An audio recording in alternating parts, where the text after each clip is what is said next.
Oh, ba't ka umiyak? I'm sorry, sir. Wala ngang sorry sa cadet corps eh.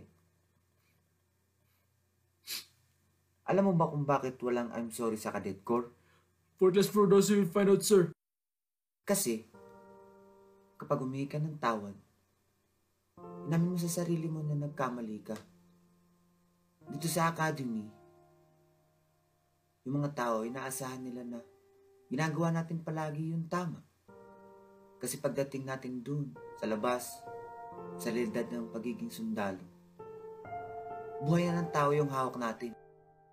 Katulad na lang sa bahay nyo, pag nabasag mo yung plato ng mama mo, yung plato, pwede pa natin palitan. Makakabili ka ng bago, di ba? Yes, sir.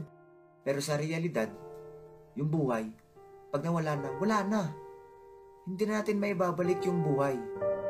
Hindi to parang isang video game lang na maghulog ka lang ng token, mabubuhay ka ulit. Alam mo ba kung ano yung pinakamahirap na trabaho natin sa field na sa leader?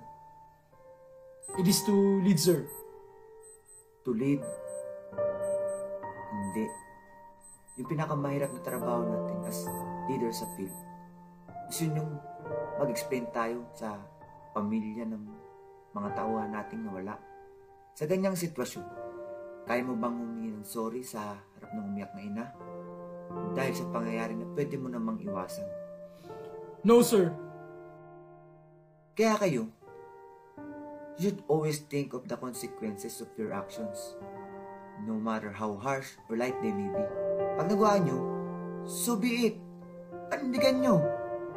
Kaya nga tayo tinuturuan mag-take and take dito sa cadet corps eh. Pero hindi ibig sabihin nun, gagawin mo ulit kasi kaya mong mag-take and take. Hindi to take and retake ha. Lagi niyong isipin na walang compensation sa buhay na hawak niyo sa field pag naging opisyal na kayo. Pag nawalan kayo ng tao, hindi mo naman masasabi yung, take and take naman ako eh. Kaya kami, as squad leaders mo, hawak namin yung well-being nyo dito sa corps. Kayo yung magiging reflection namin. Kaya tinuturuan namin kayo ng maayos para sa ikabubuti nyo.